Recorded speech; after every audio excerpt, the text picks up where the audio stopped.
출애굽기 23장 1절부터 읽을게요.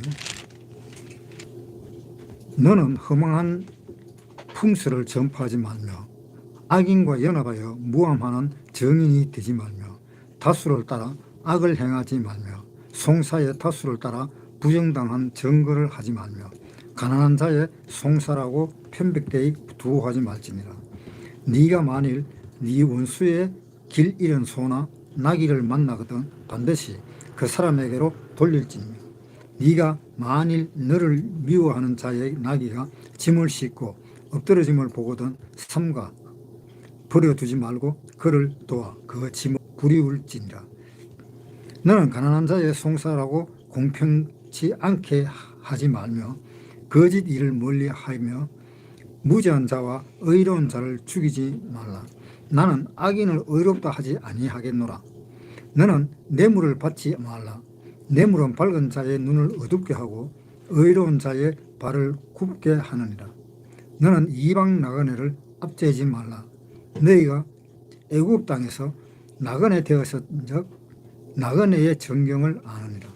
너는 6년 동안 너희 땅에 파종하여 그 소산을 거두고 제7년에는 갈지 말고 묶여 두어서 내 백성의 가난한 자로 먹게 하라. 그 남은 것은 덜 짐승에 먹으리라. 너희 포도원과 감람원도 그리할지니라. 너는 6일 동안에 내 일을 하고 제7일에는 쉬라. 네 소유가 나귀가 쉴 것이며 내 계집종의 자식과 나그네가 숨을 돌리리라. 내가 내게 이런 모든 일을 삼가 지키고 다른 신들의 이름을 부르지도 말며 내 입에서 들리게도 말지니라. 너는 매년 3차 내게 절기를 지킬지니라. 이 출애굽기 23장은 내용이 율법에 관한 내용입니다. 율법에 관한 내용이면서 일상생활에서 있었던 그러한 내용입니다. 우리는 율법에서 해방된 사람들입니다. 그러니까 우리는 율법에서 해방된 사람이기 때문에 율법과는 전혀 상관없는 사람이 되었어요. 그런데 지금 현재 우리가 출애굽기 23장을 읽고 있습니다. 율법과 전혀 상관이 없는데도 율법과 상관이 없다 하는 이야기를 성경에 한번 찾아보겠습니다. 히브리서 7장 18절 360페이지. 전에 계명이 연약하며 무익함으로 폐하고 율법은 아무것도 온전케 못할지라. 그러니까 율법은 폐해버렸다 그랬죠. 율법은 폐해버렸는데 폐해버릴 이 율법을 구약에서는 이야기했다라는 겁니다. 신약에서는 안 통한다는 거죠. 그런데 구약에서는 이 율법에 대한 이야기를 쭉 해왔다. 그것은 무엇을 의미하는가 하면 왜 구약시대 때 율법을 이야기했고 신약시대 때는 율법을 폐해버렸기 때문에 율법에 대한 이야기가 없어요. 마태복음의 그 내용은 율법에 관한 내용이 아닙니다. 마태복음 5장에 한번 보세요. 22절 페이지 수는 6페이지. 나는 너희에게 이르노니 형제에게 노하는 자마다 심판을 받게 되고 형제를 대하여 나가라 하는 자는 공회에 잡히게 되고 미련한 놈이라 하는 자는 지옥불에 들어가게 되리라. 이 내용이 구약시대 때는 분명히 옛 사람에게 말한 바 살인치 말라, 누구든지 살인하면 심판을 받게 되리라 이랬는데 신약시대 때 와서는 예수님이 뭐라고 이야기하는가 하면 22절에 나는 너희에게 이르노니 형제에게 노하는 자마다 심판을 받게 되고 라고 이렇게 이야기했습니다. 그러면 이 같은 내용이 구약시대 때는 살인하지 말라 그랬고 신약시대 때는 살인하지 말라 그것이 다가 아니다. 형제에게 노하는 자마다 지옥불에 들어가게 되니까 형제한테 노하지도 마라 라는 그런 이야기입니다. 그러니까 신약시대 때 예수님이 하시는 이 말씀은 강도가 엄청난 높은 강도예요. 구약시대 때는 살인만 안 하면 지옥에 안 들어가는데, 신약시대 때는 살인 아무리 안 해도 네 입에서 나는 욕을 한마디만 해도 지옥불에 들어간다라고 이야기했습니다. 얼마나 강력한 법입니까? 그러니까 구약시대 때는 나 살인 안 했으니까 나는 상관없어. 네, 구약시대 때는 그랬습니다. 그런데 신약시대 때는 나 살인 안 했으니까 괜찮아. 그게 안 통하잖아요. 그 사람의 마음 깊이 속까지 하나님은 말씀하신 겁니다. 27절, 또 간음치 말라 하였다는 것을 너희가 들었으나 나는 너희에게 이르노니 여자를 보고 음욕을 품는 자마다 이미 간음했다라고 이야기되어 있습니다. 옛날 구약시대 때는 간음하는 그 현장이 있으면은 심판을 받게 되는데, 신약시대 때는 현장이 없더라도 마음으로 이루어지는 어떤 것이 있으면 그것으로 인해서 심판을 받는다라는 이야기입니다. 그러니까 훨씬 강도가 강해졌지요. 그리고 30절에 또한 만일 네 오른손이 너로 실족해 하거든 찍어내 버리라. 네 백체 중에 하나가 없어지고 온몸이 지옥에 던지지 않는 것이 유익하니라. 오른손이 너를 실족해 하거든 오른쪽 손을 잘라버리라는 겁니다. 그런데 구약시대 때는 그런 말이 없잖아요. 구약시대 때는 그런 말이 없는데 신약시대 때는 오른쪽 손이 실족해 하면은 오른손을 찍어내버리라 이렇게 이야기를 하고 있습니다. 우리가 생활하더라도 오른손에 잘못한 것이 많이 있을 수가 있잖아요. 뭐 어떤 사람이 물건을 갖다 슬쩍 훔친다라든가 뭐 그러한 경우에는 그 손을 잘라버리라 이런 이야기거든요. 그러니까 물건 하나 훔치다고 팔 잘라보고 뭐 내가 남의 집에 도둑질하다 담 넘다가 다리가 잘못했으니까 다리 잘라보고 그런 식으로 다 잘라보면 사람이 어떻게 돼요? 완전히 그거는 죽게 되잖아요. 또 내 마음이 여자를 보고 음욕을 품었다. 그러면 내 마음도 잘라내야 되는 거예요. 그렇게 되면 사람이 살 수가 없잖아요. 그러니까 구약시대 때 법보다 신약시대 때의 법이 더 강한 법이에요. 그걸 사람들은 잘 모르는 겁니다. 구원 안 받은 사람 역시 그걸 보고는 구약시대 때 그 법보다 신약시대 때 예수님이 이야기하는 그 법이 훨씬 강력한 법이구나라는 것을 알아야 돼요. 35절에 땅으로도 말라 이는 하나님의 발등상이며 예루살렘으로도 말라 이는 큰 임금의 성읍이요 네 머리로도 말라 이는 네가 한 트럭도 희고 검게 할 수 없습니다. 오직 너희 말은 옳다 아니라 하라. 옳은 것은 옳고 그런 것은 그렇다 이렇게 대답해야지. 어떻게 보니까 옳은 것 같고 어떻게 보니까 그런 것 같다. 이 중간을 끄집어내는 사람이 있어요. 뭐 이렇기도 하고 저렇기도 하지. 이렇게 중간을 끄집어내버리면 그 사람은 죄다라는 겁니다. 그러니까 중간을 끄집어내지도 못해요. 꼭 잘라야 돼. 두부 자르듯이. 이거는 옳다 저거는 그렇다 이렇게 딱 잘라버려야 되는데 뭐 물에 물 탄 것 같이 뭐 이래도 옳고 저래도 옳고 이런 식으로 이야기하면 안 된다는 겁니다. 그 다음에 41절에 또 누구든지 너로 억지로 오리를 가게 하거든 그 사람과 심리를 동행하고 내게 구하는 자에게 주며 네게 꾸고자 하는 자에게는 거절하지 마라. 이런 것들이 얼마나 강력한 법입니까? 내 주머니에 돈도 없는데 돈을 좀 빌려달라니까 이 돈 줘보면 나는 올 때 차비가 없는데 그것이 이유가 안 된다는 겁니다. 무조건 줘야 된다는 겁니다.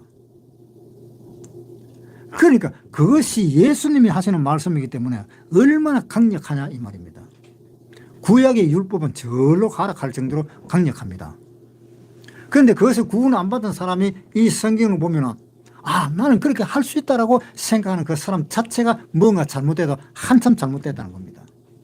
할 수 없잖아요. 가만히 생각해 보면 하나님의 법이 훨씬 무겁구나. 구약시대 때 그 법보다. 출애굽기 23장 1절 너는 허망한 풍수를 전파하지 말며 악인과 연합하여 모함하는 정인이 되지 말며 다수를 따라 악을 행치 말며 송사의 다수를 따라 부정당한 증거를 하지 말며 가난한 자의 송사하고 편백대의 두호하지 말지니라. 네가 만일 내 원수의 길 잃은 소나 나귀를 만나거든 반드시 그 사람에게 돌릴지며 네가 만일 너를 미워하는 자의 나귀가 짐을 싣고 엎드려 짐을 보거든 삼가 버려두지 말고 그를 도와 그 짐을 부리울지니라. 이게 이제 구약시대 때 율법인데 이게 참 어려운 일입니다. 한번 보세요.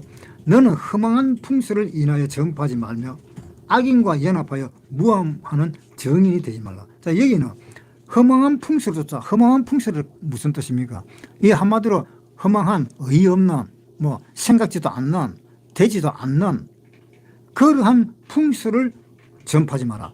그러한 소문, 되지도 않는 그런 소문을 듣고 전파하지 마라. 이런 이야기입니다. 악인과 연합하여 무함하는 정인이 되지 말며 악인과 연합해가지고 무함하는, 그러니까 죄도 없는 사람을 죄 있는 것처럼 해서 뒤집어 씌워가지고 그 뒤집어 씌워놔놓고도 한 사람은 정인으로 쓰고 그렇게 하지 말라는 겁니다. 이렇게 생각하면 잠깐 생각되는 것이 우리를 위해서 돌아가신 그 예수님이 바로 여기에 걸려드신 겁니다. 예수님은 분명히 예루살렘 바로 밑에 있는 그 베들레헴에 태어났는데 사람들은 뭐라 그러는가 하면은 사마리아에서 태어나다고 하는 거예요. 그거 엉터리잖아요. 예수님은 베들레헴에서 태어났지 사마리아에서 태어난 게 아니잖아요. 그래서 예수님은 사마리아에서 태어났다. 사마리아에서 어떻게 그런 사람이 나올 수 있겠느냐. 그런 이야기까지 했었습니다. 사람들은 전부 사마리아에서 태어난다고 봤었습니다. 그런데 예수님은 정작 베들레헴에서 태어났습니다. 예수님이 베들레헴에서 태어나신 이유가 물론 하나님이 베들레헴에서 태어나라 해서 베들레헴에서 태어났지만은 그 베들레헴에서 태어났는 그 이유가 그 베들레헴의 그 뜻은 떡집이 베들레헴입니다. 그러면은 왜 떡집에서 태어났느냐? 그런 걸 생각하면은 예수님은 우리에게 양식을 주시는 분, 우리를 먹여 살리시는 분, 예수님은 우리를 자기는 죽더라도 우리는 살려야 되겠다 하는 그 뜻을 가지고 있는 뜻이 베들레헴에 있는 떡집입니다.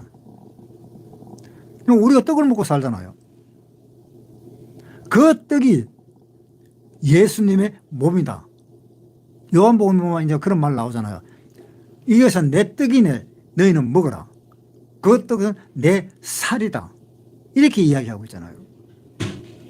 그 떡을 우리에게 주기 위해서 베들레헴에서 태어나신 것이다. 그런데 사마리아는 다르다 이 말입니다. 그런 사마리아에서 태어나는 그 예수님이라고 사람들은 생각하는 겁니다. 예수님은 사마리아에서 태어난 것이 아닙니다. 베들레헴에서 태어났습니다. 그렇게 허망한 풍설, 그런 어이없는 거짓말 같은 그런 것을 소문을 내가지고 사람들을 믿도록 하는 그런 일을 하면 안 된다. 그 다음에 너는 허망한 풍설을 전파하지 말며 악인과 연합하여 모함하는 정인이 되지 마라. 악인과 연합하여. 악인이 누굽니까? 악인은 그 제사장과 또 누구예요? 장로들. 제사장과 장로들이 악인이잖아요. 아무 죄 없는 사람을 모함해가지고 죄를 뒤집어 씌워가지고 재판장에 돌린 사람들이 제사장이고 또 장로들이고 결국은 재판장에 내몰아가지고 빌라도가 내가 누구를 너에게 돌려줄까? 이래 이야기할 때 제사장과 장로들은 바라바를 주시오. 바라바는 죄인입니다. 바라바는 정확한 죄인이고 그런데 죄 없는 예수는 십자가 못 박고 죄 있는 바라바를 보내달라 이렇게 이야기를 하는 거예요. 그것이 무함하는 거잖아요. 그러니까 너희는 절대로 그러지 말라는 이런 이야기입니다. 2절 다수를 따라 악을 행하지 말며 송사에 다수를 따라 그 부정당한 증거를 하지 말고 다수를 따라 악을 행하지 마라. 예수님 십자가 못 박힐 때 다수를 따라 악에 처해졌잖아요. 예수님은 아무 죄도 없지만 그 다수, 그 제사장과 그 장로들이 모여서 그 많은 신자들, 신도들을 동원해가지고 예수 말고 바라바를 달라 그러라. 예수는 죽일 몸이야. 그렇게 이야기를 하면서 예수를 십자가에 못 박잖아요. 그러니까 그 많은 다수들이 예수님을 그렇게 죽인 겁니다. 그것이 잘못됐다 라고 이야기하는 사람은 과연 얼마나 되었을까? 예수님을 따라다니던 그 몇 사람, 그거밖에 더 있어요. 그 몇 사람 중에도, 그 중에서도 가룟유다라 하는 사람은 장로와 대제사장이 계획을 꿈꾸는 거기에 동참해버리고, 그러니까 그런 것을 우리가 눈으로 직접 봤고 그렇게 해서 예수님을 죽인 것을 우리가 직접 봤는데 다수를 따라 옳다라고 생각하는 사람은 뭔가 잘못됐다. 다수를 따라 하는 사람들은 누구를 위해서 다수를 따라 할까? 사람을 위해서 다수를 따라 하는 거잖아요. 하나님을 위해서 다수를 따라 하는 것이 아니잖아요. 그러니까 너희는 협소한 길을 가라. 크고 넓은 대로는 많은 사람들이 다닌다. 그 대로로 가지 말고 그 많은 사람들이 이야기하는 그 말을 듣지 말고 오직 진리만을 이야기하는 예수님의 말만 들어라. 그러한 것을 다 내포하고 있는 말씀들입니다. 그래서 교회에서도 마찬가지입니다. 교회에서도 많은 사람들이 따라가는 그 길로 따라가는 것이 옳으냐 아니면 좁은 길로 따라가는 것이 옳으냐, 그것을 각자가 생각해 봐서 이것이 아무리 좁은 길이라도 이것이 옳은 길이다 하면은 그 길로 가야 되는 겁니다. 물론 또 이런 생각도 있겠죠. 이렇게 넓은 길, 많은 사람들이 이것을 생각하는구나, 그래서 그것이 옳은 길이다라면은 넓은 길로 갈 수도 있는 겁니다. 그렇지만 그 길을 넓은 길로 좁은 길로 어느 길로 가야 될지 그것을 선택하는 그 기로에 섰을 때는 자기 자신을 정확하게 냉철해 봐야 되는 거예요. 이것은 이 길은 무조건 하나님의 길이다 하는 것을 다 알게 되면은 넓은 길이든 좁은 길이든 상관이 없습니다. 어느 길로도 가도 돼요. 그것이 율법에 해방된 사람입니다. 율법은 이 길로 오나 저 길로 오나 하는 그 길을 정해놓고 부르는 것이 아니잖아요. 우리가 맞닥뜨리는 그 길이 넓은 길이나 좁은 길이나 아무 길이라도 상관이 없습니다. 우리 마음에 이것이 하나님의 길이다라고 판단이 되었을 때는 그 길로 가는 거예요. 그 길이 넓은 길이든 좁은 길이든. 그런데 지금 우리는 어떻게 생각해야 되는가 하면은 여기에 율법이 지금 다 나와 있는데 이 율법을 우리가 구약시대 때라면은 이 율법을 다 지키셔야 됐습니다. 왜? 다 지켜야만이 나중에 하나님한테 말을 할 수 있는 겁니다. 하나님, 그 율법은요 진짜 못 지키겠습니다. 지금도 못 지켰어요 라고 하나님한테 토할 수 있잖아요. 그런데 안 지켜본 사람이 나는 이거요 도저히 못 지키겠습니다. 하나님한테 그렇게 이야기하면 하나님 뭐라 그러겠어요? 네 이거 지켜봤나? 지켜보고 하는 소리냐? 하나님은 그렇게 나설 것입니다.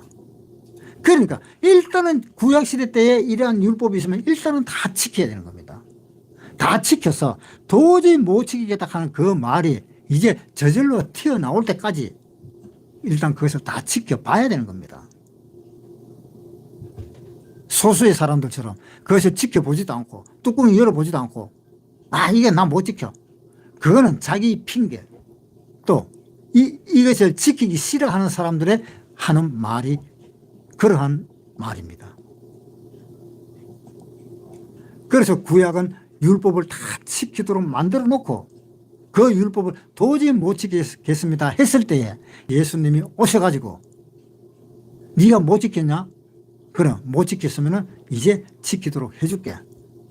그러면서 예수님이 십자가에서 돌아가신 겁니다.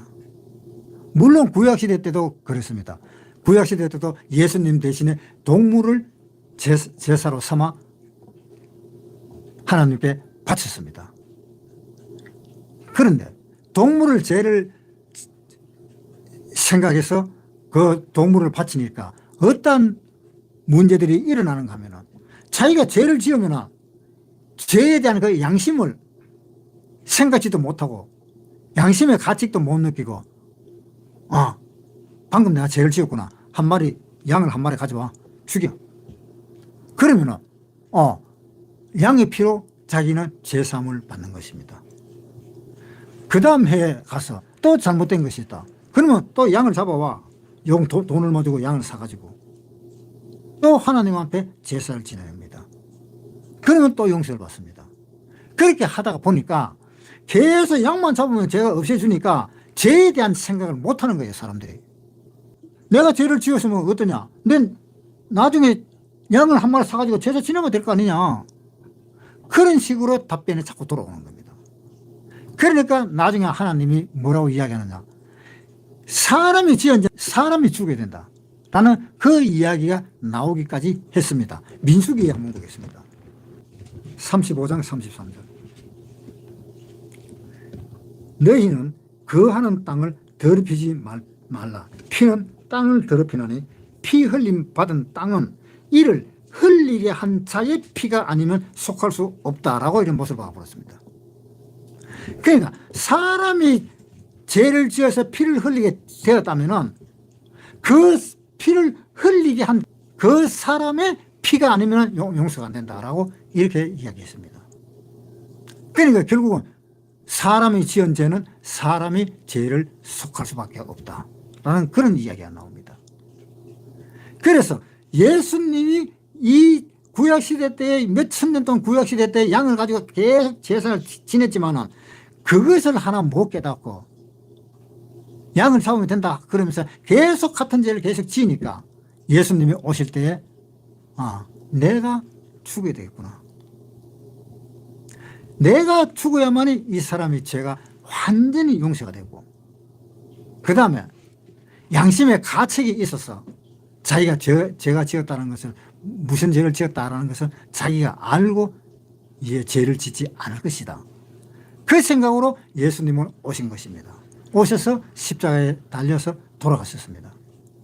돌아가시고 나니까 구원받은 사람들이 이제 마음이 완전히 달라져 버렸습니다. 그냥 양을 가지고 온나 제사 지내자 그런 마음이 없어져 버렸잖아요.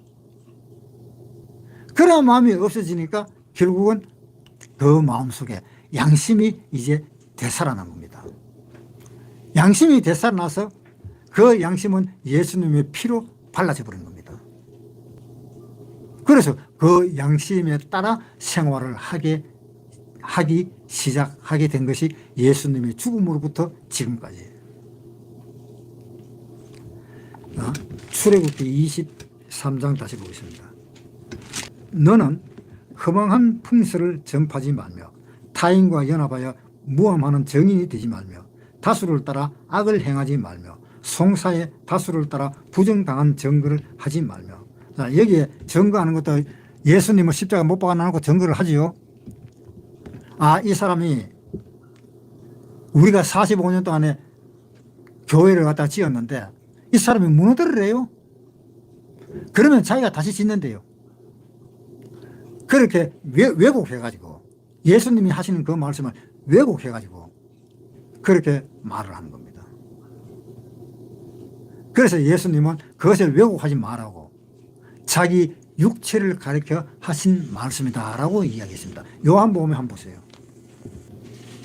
요한복음 19장 145페이지.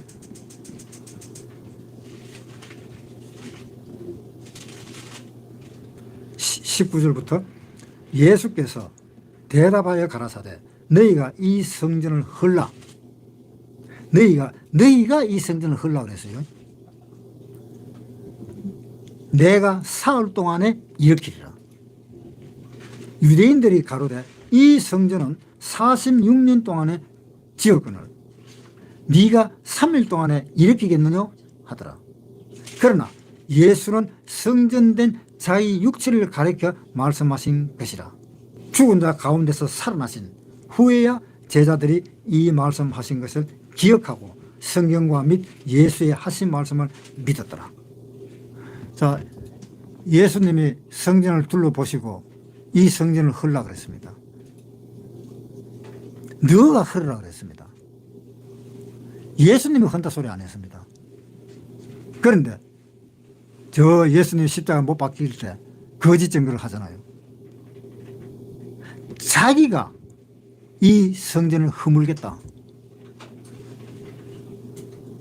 그렇게 거짓말로 무함해가지고 예수님을 십자가에 못 박은 겁니다. 출애굽기 23장 다시 볼게요.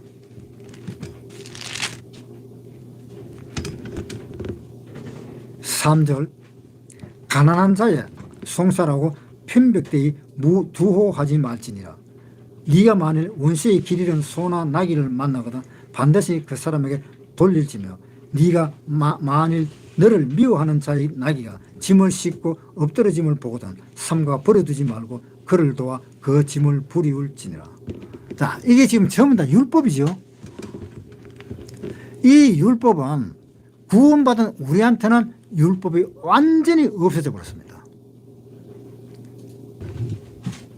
히브리서 7장 18절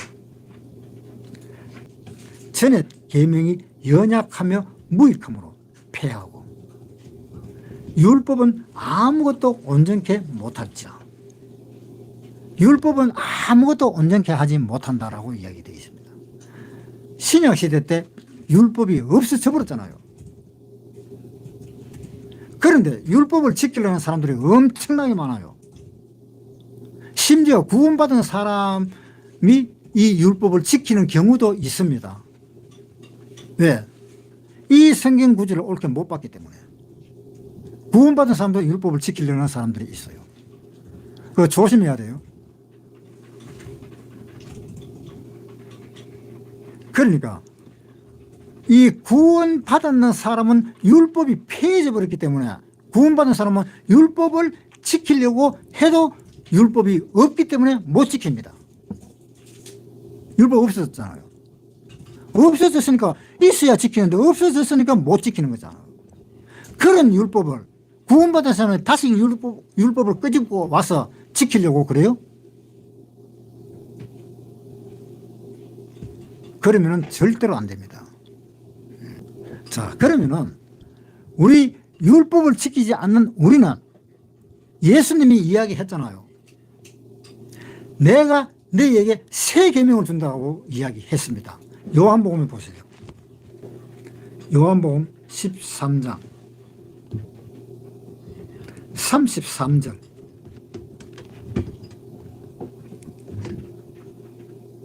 소자들아 내가 아직 잠시 너희와 함께 있겠노라. 너희가 나를 찾을 터이나 그러나 일찍 내가 유대인들에게 너희는 나의 가는 곳에 올 수 없다고 말한 것과 같이 지금 너희에게도 이르노라. 새 계명을 너희에게 주노니 서로 사랑하라. 자, 새 계명을 준다 그랬잖아요. 새 계명을 준다 그래서 줬잖아요 지금. 그런데 새 계명을 지킬 생각을 안 하고 율법을 지키려니까 그게 뭐 말이 돼요? 뭐 성경이 똑바로 볼 수 있겠어요? 그러니까 새 계명은 뭐냐? 무조건 용서해 주라는 겁니다. 무조건. 조건이 없습니다. 신약시대 때 우리는 예수님이 주신 그 계명, 서로 사랑하라고 하는 그 계명을 지키며 사는 거예요. 율법을 지키고 사는 것이 아닙니다. 그러면 이제 문제가 되는 것이 어떻게 해서 사랑으로 우리가 생활을 할 수 있을까? 이거 조심해야 돼요. 출애굽기 23장 1절부터 읽을게요. 너는 허망한 풍수를 전파하지 말며 악인과 연합하여 모함하는 정인이 되지 말며 다수를 따라 악을 행하지 말며 송사의 다수를 따라 부정당한 증거를 하지 말며 가난한 자의 송사라고 편벽되이 두하지 말지니라. 네가 만일 네 원수의 길이는 소나 나귀를 만나거나 반드시 그 사람에게 돌릴지며 네가 만일 너를 미워하는 자의 나귀가 짐을 싣고 엎드러짐을 보거든 삼가 버려두지 말고 그를 도와 그 짐을 부리울지니라. 너는 가난한 자의 송사라고 공평치 않게 하지 말며 거짓 일을 멀리하고 무지한 피와 의로운 자를 죽이지 말라. 나는 악인을 의롭다 하지 아니하겠노라. 자, 이 계명이 쭉 나와 있는데요.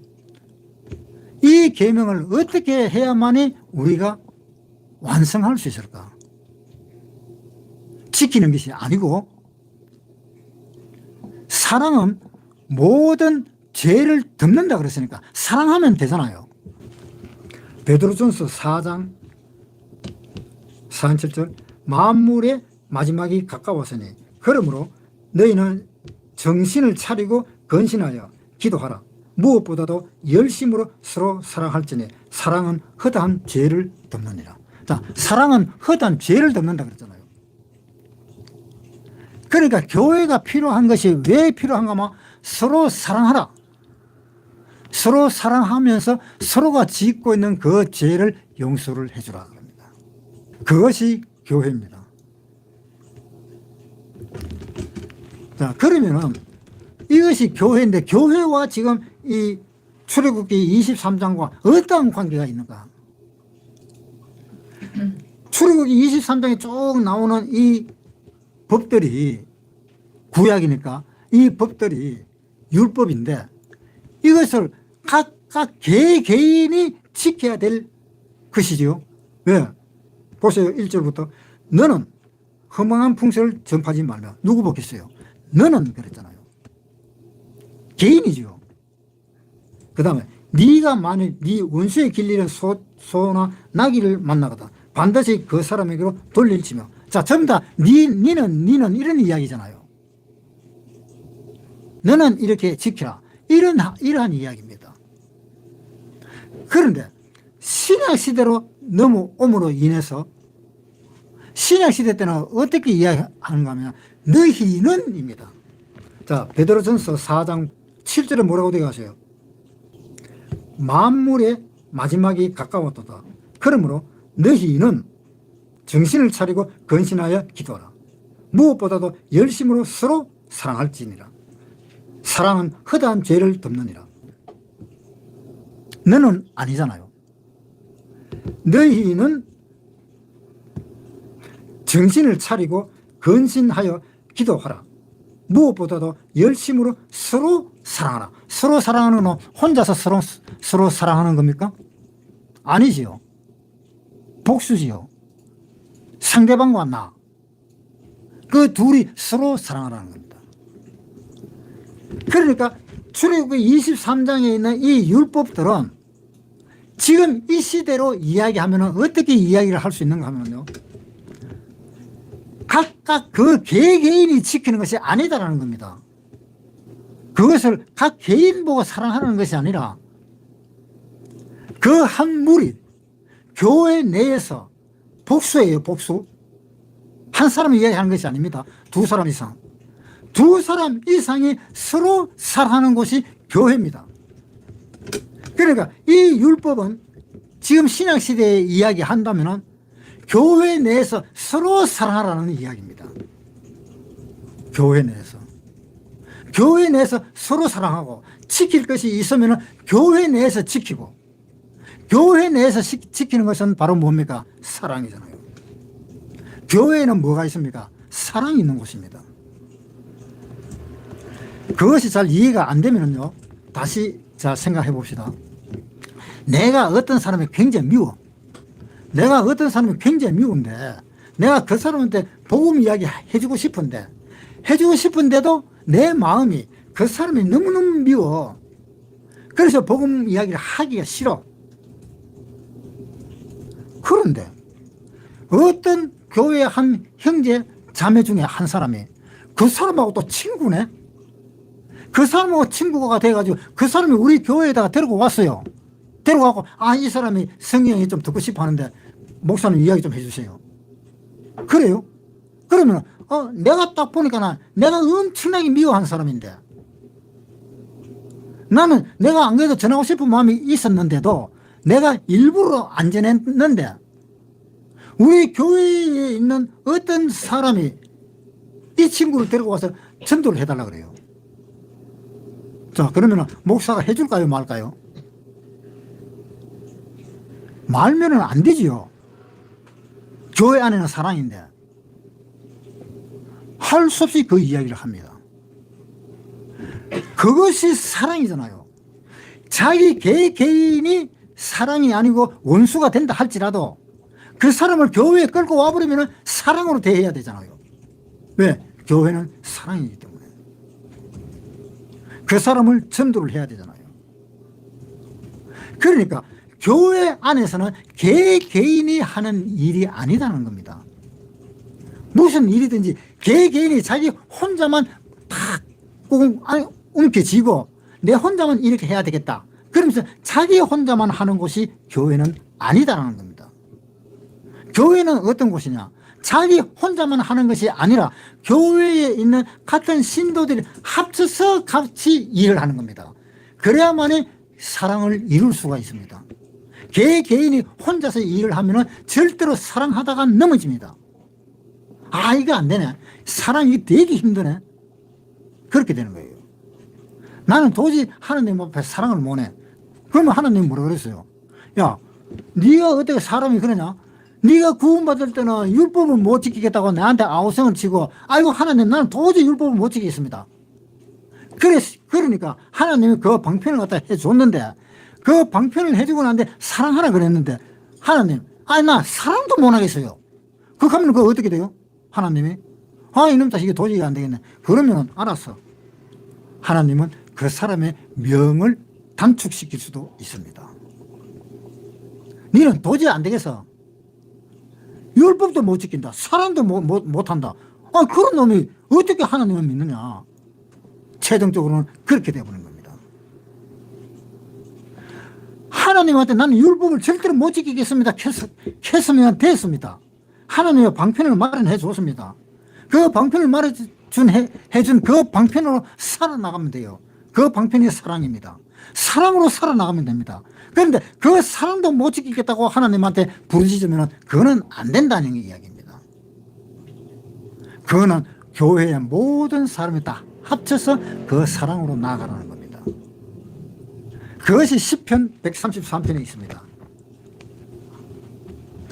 페이지 수는 구약 899페이지 133장 1절부터 읽을게요. 형제가 연합하여 동거함이 어찌 그리 선하고 아름다운고 머리에 있는 보배로운 기름이 수염 곧 아론의 수염에 흘러서 그 옷깃까지 내림 같고 헐몬의 이슬이 시온의 산들의 내림 같도다. 거기서 여호와께서 복을 명하셨나니 곧 영생이로다. 하나님은 여기를 보죠. 교회를 보죠. 교회에서 사랑해야 될 의무가 우리한테 있는 것입니다. 그것은 자기 자신의 양심을 가만히 생각해 보면 그렇구나. 그래서 교회가 필요하구나 라는 것을 자기 스스로 알게 될 것입니다.